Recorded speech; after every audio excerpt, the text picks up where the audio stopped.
One day, as Odin was racing Sleipnir, his eight-legged steed, through the air, the jotun Hrungnir saw him. He too had a very swift horse that could run through the air. It was a beautiful horse with a golden mane, and Hrungnir was very proud of it. "I bet my horse is faster than yours," he called up to Odin. Odin did not even bother to answer, and that made Hrungnir so angry that he jumped on his horse and sped after Odin to show him. They raced through the air like storm clouds, with Odin ahead but Hrungnir close behind.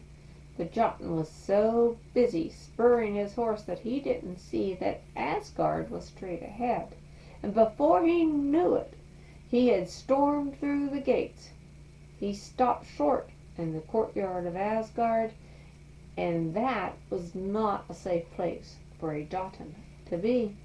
Fortunately for Hrungnir, Thor was not at home, and Odin, who always observed the rules of hospitality, could not turn away a distant traveler.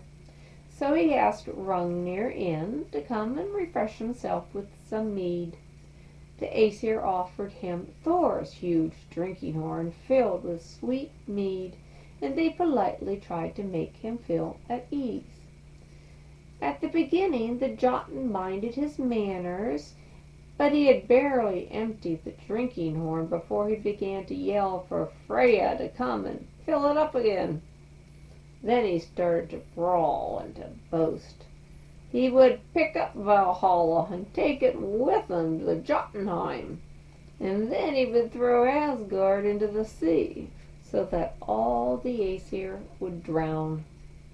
He would spare only Freya and Sif, because he wanted them to be his wives. This was just a little too much to take from a Jotun. The Aesir called for Thor. At once he was standing in the doorway, twirling his hammer. The mere sight of him made Hrungnir sober. "I was a fool to enter Asgard without my club," he shouted as he leapt to his feet. "But your father himself invited me in, and it would be dishonorable, Thor, for you to kill an unarmed guest. Meet me tomorrow, and then we'll fight it out. I will be waiting for you under the glacier next to my land, if you dare meet me there." "Get out of Asgard and be quick about it," Thor growled. "I will deal with you tomorrow." Hrungnir rode home and called all his neighbors together. After bragging loudly about terrifying the Aesir, he said that in the morning he would meet Thor in combat, and that he needed a second. The Jotuns put their heads together. If they could only get rid of Thor, they might be able to overrun Asgard. But nobody felt strong enough to be Hrungnir's second, so they decided to build a monstrous giant out of clay and to set him up behind Hrungnir as his helper. They worked all night, and when at last the clay man was formed, they brought him to life by putting the heart of a mare in his chest. No other creature's heart was big enough to keep the giant alive. Before dawn, Hrungnir took his place at the foot of the glacier, with the clay giant looming behind him. At sunrise, Thor and Thjalfi, his servant, arrived. Thjalfi, fastest of all runners, ran ahead of Thor and shouted, "Hrungnir, don't hold your shield up high, or Thor might strike you from underneath." When Hrungnir heard that, he threw his shield to the ground, and he stood on it, clutching his club of whetstone in both hands. As Thor approached with a rumble and a roar, the Jotun stood his ground. But the clay giant trembled, and rivers of cold sweat ran down his sides. For although the mare's heart in his chest was big, it had no courage. Thor hurled his hammer just as Hrungnir lifted both his arms and threw the whetstone.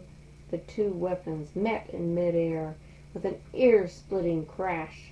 Splinters of whetstone flew to all sides, and from them have come all the whetstone mountains in the world. But one splinter went into Thor's head, and he fell to the ground. His hammer kept flying through the air, hit Hrungnir's flint head, and smashed it to pieces. As the jotun crashed to the ground, one of his feet fell across Thor's neck. No matter how Thor struggled, he could not get free. There he lay, pinned under the fallen Hrungnir. Thjalfi, meanwhile, easily brought down the frightened clay giant.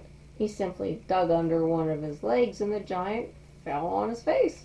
All that was left of him were clumps of boulders and clay. Thjalfi then ran to the aid of Thor, but he could not push him free, so he raced back to Asgard for help. But when Odin and the other Aesir came, none of them were able to lift up the Jotun either. Just then Thor's little son Magni, who could not run very fast because his little legs were so short, arrived. He was only 3, but he was already amazingly strong, and he lifted Hrungnir's foot with one hand. Thor was so proud of his son, he gave him Hrungnir's golden-maned horse. When Thor came back to Asgard, he tried in vain to have that splinter of whetstone removed from his head, but there it was stuck, and it would not come loose.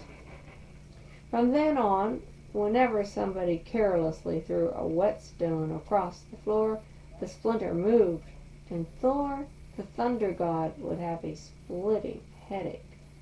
Then thunder roared and lightning flashed, for Thor, like most men, was not one for suffering in silence. If you enjoy these stories, please hit like and subscribe, and leave a comment telling me what story you might like to hear. Thank you very much.